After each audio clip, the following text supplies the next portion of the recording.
Good morning friends. नमस्कार। मैं दयाशंकर शर्मा, कामयाब गुरु, high performance coach, motivation speaker. ये जो हमारी रामायण की सीरीज चले उसमें आज हम आप लोगों के सामने समस्याओं से समाधान तक कैसे निकले, ये रामायण से हमारे जीवन में कितनी से बड़ी विकट से विकट चैलेंज चुनौतियाँ क्यों ना हम समस्याओं का समाधान निकालते हैं रामायण से। मेरे दोस्तों, ये हमारे जीवन में बहुत ज़बरदस्त बदलाव लाने का माध्यम है, जरिया है। हमें उसको किस तरह अपने जीवन में अप्लाई करना हम सीखते हैं कि लंका कांड, युद्ध कांड, हमारे जीवन में भी युद्ध हो रहा है। सुबह सो के उठते रात को सोने जाते हैं, युद्ध चल रहा है। जब से पैदा हुए हैं और जब तक धरती से जाएंगे युद्ध हो रहा है। उस युद्ध को कैसे फतेह करना है जीवन। मेरे दोस्तों, भाई बहनों, साथियों, जीवन में सबसे कठिन समय तब आता है जब हमें अपनी सबसे बड़ी लड़ाई लड़नी होती है। और रामायण का छठा कांड है लंका कांड। अच्छाई और बुराई के निर्णायक युद्ध की कथा है ये मेरे दोस्तों। हमारे जीवन में भी होता है, अच्छाई बुराई के बीच में जब युद्ध चल रहा है तो हमें अच्छाई के ऊपर विजय पताका लहरानी है। ये हमें बताता है कि संघर्ष से भागने से समस्या बढ़ती है, सामना कर से समाधान मिलता है। संघर्ष जब भी आए तो हमें भागने वाला भगोड़ा नहीं बनना, मुकाबला करो, साहस से डट के मुकाबला करो, तभी समाधान निकलेगा। आज हम देखेंगे लंका कांड के प्रसंग में हमें कौन कौन से प्रॉब्लम सॉल्विंग लेसन सीखने को मिलते हैं। मेरे भाइयों बहनों, सबसे पहला लर्निंग है समुद्र पर सेतु निर्माण का। मेरे दोस्तों, समस्या थी कि हमें सीता की खोज हो गई, अब जाना था लंका पार। सारे हनुमान नहीं थे, सेना को लेके जाना था। तो सबसे बड़ा समुद्र, जो इतना बड़ा विशाल समुद्र था, उसके ऊपर सेतु बनाना था। प्रॉब्लम था समुद्र पार करके लंका पहुंचना असंभव लग रहा था। लेकिन मेरे दोस्तों, भाइयों बहनों, समाधान निकला। राम ने समुद्र देवता से प्रार्थना की, नल नील ने पत्थरों पर राम नाम लिखकर, और सभी के सार्थक प्रयास से, संघर्ष से, सभी के त्याग और बलिदान से, मेहनत लगन से सेतु का निर्माण हुआ। मेरे दोस्तों, भाइयों बहनों, प्रॉब्लम के ऊपर विजय प्राप्त करी। जीवन में आपके लाइफ में भी कभी बहुत सारी समस्याएं होती हैं, कैसे करें, क्या करें, कैसे पहुंचेंगे, मेरे पास कोई रास्ता दिख नहीं रहा। तब उस वक्त आप अपने इष्ट देव को याद करते हैं, अपनी शक्तियों को याद करते हैं, आप अपनी पावर को याद करते हैं, तो आपके जीवन में एक सेतु, एक प्रकाश, एक आधा की आशा के किरण बन के आती है। मेरे भाइयों बहनों, असंभव को संभव बनाने के लिए टीम वर्क, विश्वास और नवाचार जरूरी है। मेरे भाइयों बहनों, सब ने मिल करके असंभव कार्य को संभव बना दिया। तो मेरे दोस्तों, इससे लर्निंग क्या है? जीवन में बड़े पुल तभी बनते हैं जब हम सब लोग मिल करके काम करते हैं। जीवन में, चाहे घर में हो, परिवार में, समाज में, सोसाइटी, देश में, जब सब मिल करके कार्य करेंगे तभी बड़े बड़े कार्य को अंजाम दे पाएंगे। अब दूसरी सीख क्या है लंका कांड से, जो युद्ध का कांड है, कि विभीषण का शरणागत होना। मेरे भाइयों बहनों, जीवन में जब कभी ऐसा होता है कि आप किसी के साथ युद्ध करने जा रहे हैं, युद्ध के साथ खड़े हैं, तब आपके पास बहुत सारी ऐसी समस्याएं, चुनौतियां आती हैं। उस वक्त आपने विवेक बुद्धि का इस्तेमाल करना है कि आपके दुश्मन का कोई आदमी आपके पास अपनी शरण मांगने आता है तो आपको शरणागति देनी है। प्रॉब्लम थी, रावण का भाई विभीषण सत्य का साथ देना चाहता था, लेकिन उसे विश्वास नहीं था कि राम उसे स्वीकारेंगे, क्योंकि रावण सत्य को मानने को तैयार ही नहीं था। उसके जीवन ऐसा था, लेकिन वो चाहता था, अच्छा था कि मुझे सत्य के साथ खड़ा होना है, तो मुझे मेरे भाई तो इसको मान ही नहीं रहा, उसकी वजह से आज स्थिति आ गई है, तो मुझे किसकी शरण में जाऊँ? तो राम की शरण में जाता है। राम को भी थोड़ा सा डाउट, संदेह होता, पर वो तो राम थे, मर्यादा पुरुषोत्तम थे, उनका हृदय विशाल था, उन्होंने शरणागति प्रदान करी। मेरे दोस्तों, भाइयों, राम ने कहा, जो भी मेरी शरण में आएगा मैं उसे स्वीकार करता हूँ। मेरे लिए चाहे दोस्त दुश्मन हो, वो जिस भाव से आया है हमें उसे स्वीकार करना ही। तो कभी कभी आपकी लाइफ में भी कैसे स्थिति आ जाती है, तब आपको शरणागति जरूर देनी चाहिए। मेरे दोस्तों, यही समस्या का समाधान है। तो इससे सीख क्या मिलती है कि सच्चा नेता वही जो हर युग को अपनाए, चाहे वह शत्रु का भाई ही क्यों ना हो। काबिलियत को हमेशा रेस्पेक्ट करनी चाहिए, इज्जत देनी चाहिए। मेरे दोस्तों, भाइयों बहनों, इससे सीख क्या है कि जीवन में हमें हर योग्य व्यक्ति का स्वागत करना चाहिए, चाहे वह पहले विरोधी क्यों ना रहा हो। जीवन में हमेशा योग्य व्यक्ति को अपने साथ लेकर के आओ और युद्ध को फतेह करना। जीवन में हमेशा आप जब कहीं जाते हैं, काम के लिए जाते हैं, किसी एनवायरनमेंट में जाते हैं, वहाँ हो सकता है आपके कंपटीटर होंगे, आपसे पुराने होंगे, तो उनके साथ मिलके काम करना है। हो सकता है आप ज्ञानी ज़्यादा हों, ज़्यादा क्वालिफिकेशन वाले हो, लेकिन वो वहाँ के लोग हैं, काफ़ी दिनों से काम कर रहे हैं, आपको मिलजुल कर उनके साथ तालमेल बिठाना है। मेरे दोस्तों, अब इस लंका कांड की, युद्ध कांड की तीसरी सीख क्या है? अंगद का रावण दूत बनकर जाना, कि फाइनल वार्निंग देना होता है, क्योंकि जो महान लोग होते हैं वो क्या करते हैं, कोई बड़ा काम करने से पहले बार बार सामने वाले को चेताते हैं, क्योंकि सामने वाले को मौका जरूर देना चाहिए।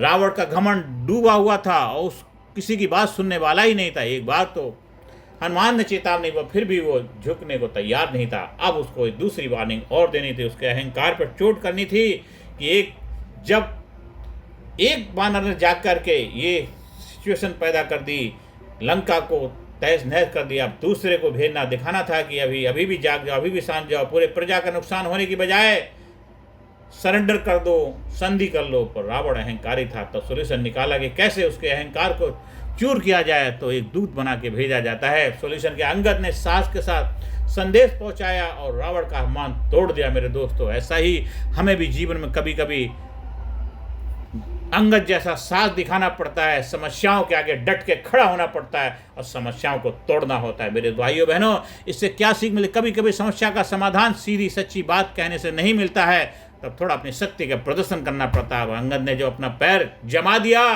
कोई हिला दे पैर को, कोई की हिम्मत नहीं थी। और जब रावण खुद उठा तो कह रहा आपका अपमान हो जाएगा, तो आपने शरण गति प्राप्त करनी, पैर उठाने के बजाय मेरे राम के शरण में जाइए। मेरे दोस्तों, भाइयों बहनों, तो जीवन में कभी कभी हमें ऐसा करना पड़ता है। एप्लीकेशन क्या है, इससे सीख क्या है?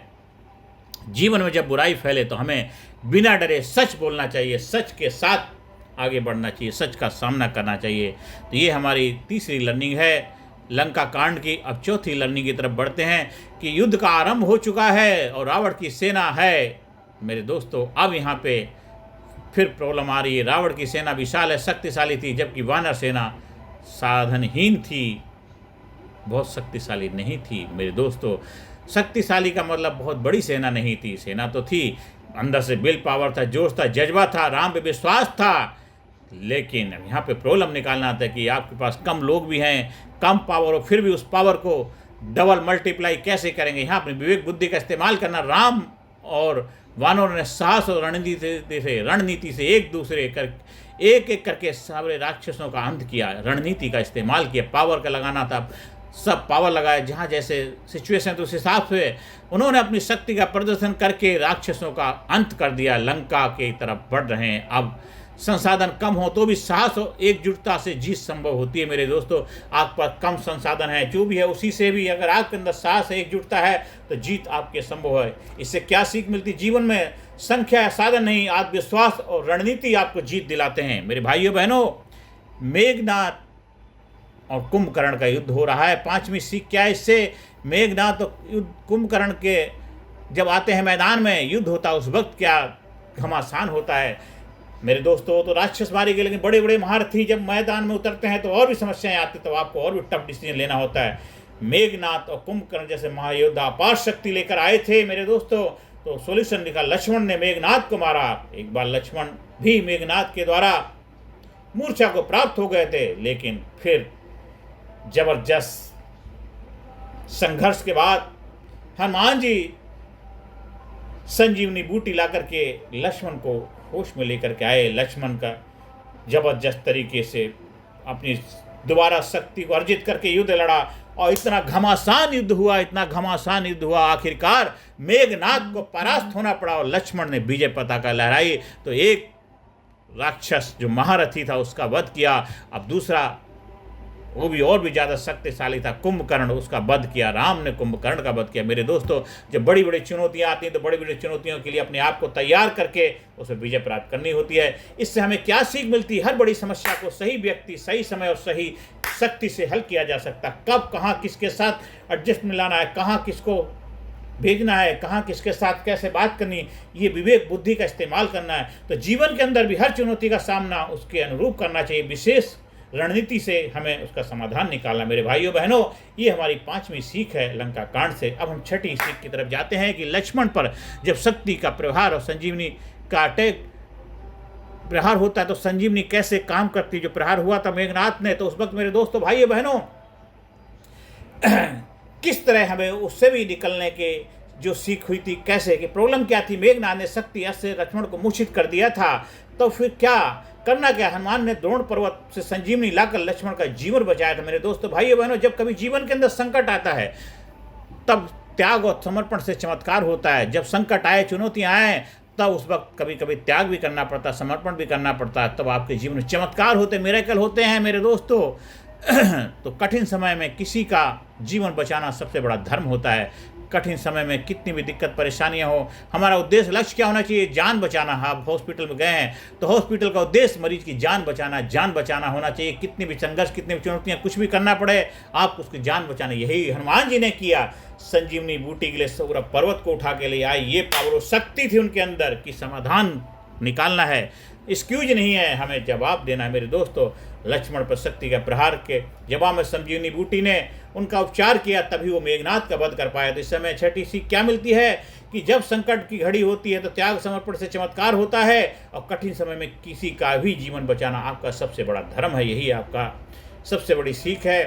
अब 7वीं सीख की तरफ बढ़ते हैं कि आखिरकार जो जिसकी वजह से युद्ध हुआ उसको वजह को ख़त्म करना है। कहते हैं दवा खाई राहत मिली मगर बीमारी न गई। बीमारी अगर मिटना है तो दवा की दवा करो, जड़ को, रूट कॉज पे जब तक परिहार नहीं करोगे समस्या का समाधान नहीं होगा। कुंभकर्ण मर गया और मेघनाद मर गए, बड़े बड़े महारथी मर गए, लेकिन असली तो बाकी था जो अहंकारी था, जिसकी वजह से युद्ध हुआ, जिसको वजह से सबको अपने प्राणों की आहुति देनी पड़ी, वो रावण था। जब तक उसका अंत नहीं होगा, अहंकार का अंत नहीं होगा, तब तक युद्ध का अंत नहीं होगा। मेरे दोस्तों, भाई बहनों, यही इस अध्याय की सीख है कि समस्या थी, रावण शक्तिशाली था, मायावी था, अहंकारी था, बहुत बलशाली था, बहुत शक्तिशाली था। मेरे दोस्तों, अब उसका सोल्यूशन राम ने निकाला कि अंततः क्या ब्रह्मास्त्र से उसका वध किया। अटूट, उसका कोई रोक टोक नहीं है। ब्रह्मास्त्र मेरे दोस्तों एक पावरफुल शक्तिशाली हथियार तब इस्तेमाल किया जाता है समाज प्रजा की भलाई के लिए, और राम ने उस वक्त सहारा लिया, जिसको शरणागति दी थी कि अगर उसको मारना है, उसको बलिदान था कि उसके कोई मार नहीं सकता, किसी भी तरह मर नहीं सकता, क्योंकि उसके नाभि में अमृत था। तो उस अमृत को भेदना था मेरे दोस्तों। जब वो भेदेगा तभी जा कर के उसका वध हो सकता था। उस वक्त ब्रह्मास्त्र का इस्तेमाल किया राम ने, और उसकी नाभि में जब ब्रह्मास्त्र का अस्त्र करते हैं और वो धराशायी हो जाता है, रावण का अंत होता है। मेरे दोस्तों, भाइयों बहनों, कितना भी बड़ा अहंकार क्यों ना हो, कितना भी बड़ा अहंकारी क्यों ना हो, सत्य और धर्म के सामने टिक नहीं सकता कोई भी अहंकारी। दुनिया में बड़े बड़े लोग हुए हैं, बड़े बड़े शक्तिशाली लोग हुए हैं, पर अहंकार का हमेशा अंत होता है, अहंकार को हमेशा मिटना ही पड़ता है। ये बहुत बड़ी सीख है रामायण से। मेरे दोस्तों, जीवन में अहंकार को त्यागना ही सबसे बड़ा समाधान है। रामायण की सबसे बड़ी सीख क्या है? जीवन में अहंकार को त्यागो, नहीं तो बड़े बड़े महारथी रावण जैसे धराशायी हो जाते। मेरे दोस्तों, भाइयों बहनों, हमें भी जीवन में अहंकार को त्यागना ही चाहिए, त्यागना ही चाहिए। तो इससे हमें ये सीख मिलती है कि अहंकार को त्यागना ही समस्या का समाधान है। मेरे भाइयों बहनों, इसमें 8वीं लर्निंग क्या है, 8वीं सीख क्या है? विभीषण का राज्याभिषेक और सीता की अग्नि परीक्षा होती है कि विभीषण ने साथ दिया और हम जिस कार्य को करने आए थे, कार्य को अंजाम दिया। हमें किसी के राज पर अधिकार करने का हक नहीं है, हम जिस कार्य के आए वही करेंगे, उससे ज़्यादा नहीं। और जो उसका उत्तराधिकारी, उसको राज्याभिषेक किया। मेरे दोस्तों, भाइयों बहनों, रावण के बाद सबसे ज़्यादा योग्य व्यक्ति लंका का जो राजा बन सकता था विभीषण ही था, जो धर्म के साथ चलने वाला था। और युद्ध के बाद लंका का शासन और सीता का मर्यादा पर प्रश्न उठे तो विभीषण को राजा बनाया गया और सीता ने अग्नि परीक्षा देकर के अपनी पवित्रता सिद्ध की। मेरे दोस्तों, भाइयों बहनों, बहुत बड़ी हमें सीख मिलती है कि समस्या का अंत केवल जीत से नहीं होता, न्याय और मर्यादा से होता है। आपने जीत हासिल करी है, पर इसके बाद न्याय और मर्यादा में रहकर जीत हासिल होनी चाहिए। जीवन में विजय तभी सार्थक है जब हम उसके साथ न्याय और मर्यादा कायम करें। आप इलेक्शन जीते हैं, आप जो भी कार्य करते हैं, एग्जाम फतेह करते हैं, इंटरव्यू फतेह करते हैं, आप जो भी कार्य करते हैं उसमें न्याय होनी चाहिए, मर्यादा होनी चाहिए, सभी का विश्वास होना चाहिए। तब देखो जीवन में रामायण आपके जीवन में सार्थक सिद्ध होती। मेरे भाइयों बहनों, अब इससे नवी लर्निंग क्या है कि अयोध्या लौटना और राम का राज्याभिषेक होना है। मेरे भाइयों बहनों, 14 वर्ष का वनवास पूरा करके लौटने का समय आया, प्रजा इंतजार कर रही है। आहा, आज जिस हमारा जो दिवाली का पर्व मनाया जाता है, इसीलिए तो मनाया जाता है कि पुष्पक विमान से लौटकर राम का राज्याभिषेक हुआ है। मेरे दोस्तों, क्योंकि 14 साल का समय पूरा हो चुका था। अब जो रावण का पुष्पक विमान था, अब वो तो वहाँ के राजा बन गए थे विभीषण ने कहा तो हम भी चलेंगे आपके राज्याभिषेक में, आपने मेरा राज्याभिषेक किया है, मैं भी आपके राज्याभिषेक का साक्षी बनूंगा। मेरे भाइयों बहनों, पूरे टीम को लेकर के सीता हैं, राम हैं, लक्ष्मण हैं और हनुमान जी हैं, और सारे लोग पुष्पक विमान से आते हैं अयोध्या के अंदर। लैंड करते। मेरे भाइयों बहनों, 14 वर्ष का वनवास पूरा होता है, जश्न मनाया जा रहा, नाच गाने हो रहे, नगाड़े बज रहे, ढोल बज रहे हैं, पूरे अयोध्या नगरी में जश्न मनाया जा रहा है, दीपक जलाए, प्रकाश जल रहा है खुशी का। जब देश के हर घर में खुशहाली हो, देश के लोगों के जीवन में सुख शांति समृद्धि हो, कामयाबी हो, तभी दिवाली का सही मायने में जश्न होगा। देश के हर घर में खुशहाली खुशहाली हो, प्रेम भाईचारा हो, आपस में अमन चैन शांति हो और सब लोग मिलजुल कर रहें। असली दिवाली, असली अयोध्या में राम का आगमन कहलाता है। मेरे दोस्तों भाइयों बहनों, इससे हमें सबसे बड़ी सीख क्या मिलती है इस लंका कांड से मेरे दोस्तों, कि संघर्ष का फल अंततः सफलता और सम्मान होता है। मेरे दोस्तों, पुष्प विमान से लौटकर राम का राज्याभिषेक हुआ, 14 वर्ष का वनवास पूरा होने के बाद प्रजा का इंतजार भी खत्म हुआ कि राम आए हैं, राम आए हैं मेरे दोस्तों। और जीवन में भी जब धैर्यपूर्वक संघर्ष करो, अंत में जीत अवश्य मिलेगी। तो आपको भी आपके जीवन में राम की महिमा, राम की कृपा, राम की करुणा प्राप्त होगी। मेरे भाइयों बहनों, अब हमें क्या सबक मिलता, क्या सीख मिलता लंका कांड से? मेरे दोस्तों, लंका कांड हमें सिखाता है कि सेतु बनाने से लेकर रावण वध तक हर समस्या का समाधान साहस, रणनीति और विश्वास सहयोग में है। मेरे भाइयों बहनों, अन्याय चाहे कितना बड़ा क्यों ना हो, धर्म की विजय निश्चित ही है, लेकिन विजय के बाद भी मर्यादा और न्याय बनाए रखना जरूरी है। आइए हम सब संकल्प लें कि हम अपने जीवन के हर लंका कांड का सामना साहस और सत्य से करेंगे। हम अपने जीवन के अपने भीतर जो रावण को हराकर, हमारे अंदर जो भीतर रावण रूपी अहंकार है उसको हराकर अपने जीवन में राम राज्य स्थापित करेंगे। मेरे दोस्तों भाइयों बहनों, यही रामायण का संदेश है, यही जीवन की सच्ची सफलता है। मेरे भाइयों बहनों, हमें इससे यही सीखना। अभी तक जो हमने सीखा है, आप सभी के लिए जो हमने शेयर किया, पहले बाल कांड, अयोध्या कांड, अरण्य कांड, किष्किंधा कांड, सुंदर कांड और लंका कांड तक की पावर सोल्विंग जो हमने सीरीज थी, यहाँ हमें आपके सामने प्रस्तुत की। अब हम अंत की तरफ बढ़ेंगे। आखिरी जो इसका कांड है, मेरे भाइयों बहनों, आप जीवन में खुशहाली की तरफ बढ़ें, कामयाबी की तरफ बढ़ें। आप लोगों से यही प्रार्थना है कि ज़्यादा से ज़्यादा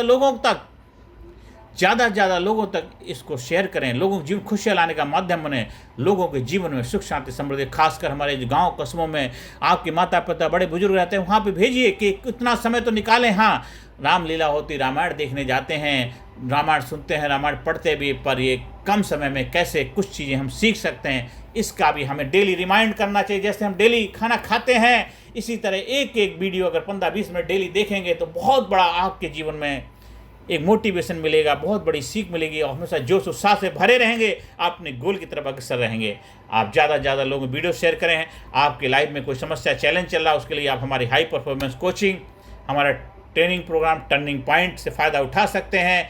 आपके जीवन में जो भी समस्या है उसका समाधान है टर्निंग पॉइंट। नमस्कार, धन्यवाद, थैंक यू वेरी मच।